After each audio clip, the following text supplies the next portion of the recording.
Hello friends, ఎలా ఉన్నారు? అంతా బాగున్నారు కదా? ఈరోజు కూడా మీ వెరైటీ కిట్టు ఒక మంచి వెరైటీతో వచ్చేసింది మరి. So super tasty authentic flavoured and అందరి ఫేవరెట్ బిర్యానీ. ఆ బిర్యానీలో కూడా ఫిష్ బిర్యానీ చేద్దాం. సో ఫిష్ దమ్ బిర్యానీ అద్దిరిపోతుంది అంతే. సరే, ఎవ్వరు చేసినా కూడా అప్పుడే వంట నేర్చుకునే వాళ్ళే కాదు, అసలు వంట రాని వాళ్ళు చేసినా కూడా పర్ఫెక్ట్గా వస్తుంది.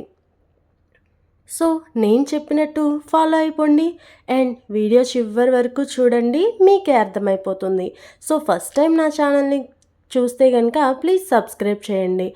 ముందుగా ఒక బౌల్లో బాస్మతి రైస్ తీసుకొని 1.5 గ్లాస్ నేను వేసుకున్నాను, నానబెట్టుకోవాలి. ఆ తర్వాత ఫిష్ పీసెస్, ఏ ఫిష్ అయినా పర్వాలేదు, నేనైతే వాల్గా తీసుకున్నాను, అది బోన్లెస్ ఫిష్. సో దానిలో అల్లం వెల్లుల్లి పేస్ట్, కారం, ఉప్పు, గరం మసాలా, ధనియాల పొడి, జీరా పొడి అన్నీ కూడా ఒక్కొక్క స్పూను, అలాగే లెమన్ జ్యూస్ అది కూడా 1 లేదా 2 స్పూన్స్ వేసి బాగా ముక్కలకి మసాజ్ చేయండి. చక్కగా మసాజ్ చేసినట్లయితే, అంటే కలుపుతూ ఉంటే, ఇలా ఒక్కొక్క ముక్కని తీసుకొని కలుపుతూ ఉంటే చక్కగా మసాలాలన్నీ కూడా ముక్కకి బాగా పడతాయి. చూడండి, చక్కగా ఈవెన్గా స్ప్రెడ్ అయ్యేలాగా కలపాలి. ఆ తర్వాత అవి పక్కన పెట్టేసుకొని ఒక పావు గంట ఒక గిన్నెలో మనం 1.5 గ్లాస్ వేసుకున్నాం కాబట్టి ఒక గ్లాస్కి 2 గ్లాసుల వాటర్, అలా ఎన్ని తీసుకుంటే అన్నీ మన బిర్యానీ మసాలా దినుసులు ఉంటాయి కదా, సుగంధ ద్రవ్యాలన్నీ కూడా వేసి, అంటే దాల్చిన చెక్క, లవంగాలు అవి మరిగించండి. సో అవి పక్కన పెట్టి ఇప్పుడు మనం ఫిష్ని ఫ్రై చేసుకుందాం. సో పక్కన స్టవ్ మీద ఇలా వాటర్ అంతా కూడా మరుగుతూ ఉంటుంది. అప్పుడు మనం నానబెట్టుకున్న బాస్మతి రైస్ని వాటర్లో వేసేయండి. ఉడుకుతూ ఉండగా ఇక్కడ ఫ్రై కూడా రెడీ అయిపోతుంది. సో ఒక్కసారి చేయాలని లేదు, మామూలుగా ఇట్లా చేస్తే టైం సేవ్ అవుతుంది కాబట్టి ఇలా చేసాం. సో ఫ్రై ఒక సైడు వేగిన తర్వాత ఇంకొక సైడు, అండ్ మరీ క్రిస్పీగా చేయకూడదు, అండ్ లైట్గా ఫ్రై అయితే సరిపోతుంది. సో అంటే ఒక 70% కుక్ అవ్వాలి. అవి తీసి పక్కన పెట్టేసుకోండి. ఆ తర్వాత ఒక మందపాటి గిన్నెలో మనం 2 స్పూన్ల నెయ్యి వేసుకొని కరిగించాలి. అలాగే ఒక స్పూను మనం ఫ్రై చేసిన ఫిష్ ఆయిల్ కూడా వేసుకుందాం.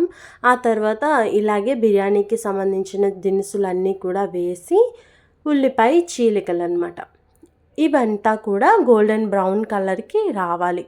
కొంచెం లైట్గా గోల్డెన్ బ్రౌన్ వచ్చిన తర్వాత అల్లం వెల్లుల్లి పేస్ట్ 1 లేదా 2 స్పూన్లు వేయండి. అలాగే ఒక 3 టమాటాల ప్యూరీ తయారు చేసుకోవాలి. ఆ ప్యూరీ కూడా యాడ్ చేసేసి కొంచెం దగ్గరగా వచ్చిన తర్వాత కారం, ధనియా పొడి, జీరా పొడి, అలాగే గరం మసాలా ఒక్కొక్క స్పూను వేసేయండి. ఆ తర్వాత పుదీనా సన్నగా తరిగి, అలాగే కొత్తిమీర కూడా సన్నగా తరిగి వేసేయండి. ఆ తర్వాత 3 చెంచాల పెరుగు, అలాగే మనం ఫిష్ని ఫ్రై చేసి పెట్టుకున్న ఆయిల్ అన్నమాట. సో ఈ ఆయిల్ మామూలుగా కూడా ఆయిల్ వేయచ్చు, ఈ ఆయిల్ వేస్తే అది స్పెషల్ అన్నమాట. సో మంచి టేస్ట్ అయితే వస్తుంది. సో మనం ఫిష్ని ఫ్రై చేసుకున్న ఆయిల్ ఇందులో వేసి, పెరుగంతా కూడా ఎక్కడ గడ్డలుగా లేకుండా చక్కగా గ్రేవీలాగా వచ్చేలాగా కలిపేయండి. ఆ తర్వాత ఇలా ఆయిల్ పైకి తేలే వరకు వేడి చేసి చేయండి. సో మనకి రైస్ ముందుగా పెట్టుకున్నాం కదా, అది ఇలా ఎందులోకైనా చక్కగా వాటర్ ఉండేలాగా ఫిల్టర్ చేసుకోండి. అయితే రైస్ ఒక 70% మాత్రమే కుక్ చేయాలి. ఆ కుక్ చేసిన రైస్ని మనం చేపలు సర్ది పెట్టాం కదా, దాని మీద స్ప్రెడ్ చేసి ఫిష్ని ఫ్రై చేసుకున్న ఆయిల్, అలాగే ఈ రైస్ని ఉడకపెట్టిన వాటర్ 2 కూడా ఒక్కొక్క బౌల్ తీసుకొని వేసాం. ఆ తర్వాత పుదీనా తరుగు, కొత్తిమీర తరుగు, అలాగే 2-3 చెంచాల నెయ్యి, కొంచెం ఫుడ్ కలర్ లేదా సాఫ్రన్ని నానబెట్టుకుని తీసుకున్న, అంటే కుంకుమ పువ్వు నానబెట్టుకున్న వాటర్ అయినా సరే వేయచ్చు. ఆ తర్వాత అంతటిని కూడా సీల్ చేసేయండి. లోపల ఉన్న ఆరోమాని ఎక్కడికి పోనివ్వకూడదు మరి.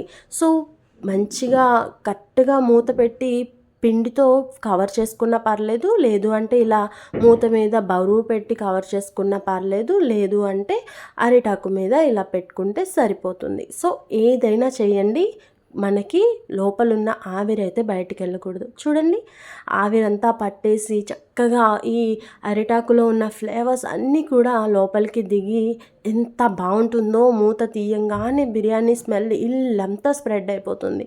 అలా ఫిష్ కూడా చక్కగా ఇలా ఉడుకుతుందన్నమాట. ఇంకెందుకు ఆలస్యం, మరి తినేద్దామా? సో మీరు కూడా ట్రై చేసి ఎలా వచ్చిందనేది నాకు కామెంట్ చేసి చెప్పండి. సో దీన్ని మనం రైతాతో కానీ లేదా ఏదైనా కర్రీతో కూడా చక్కగా తినేయచ్చు. ఎంతో బాగుంటుంది. ఉత్తిది కూడా లాగించేయచ్చండి, ఏం పర్వాలేదు, అంత స్పెషల్గా ఉంటుంది. సో నచ్చిందా? నచ్చితే కామెంట్ చేయండి. ఎలా వచ్చిందో మీరు కూడా చేసి నాకు చెప్పాలి మరి. సో ఫ్రెండ్స్, నా ఛానల్ని ఫస్ట్ టైం చూస్తే కనుక ప్లీజ్ సబ్స్క్రైబ్ చేయండి.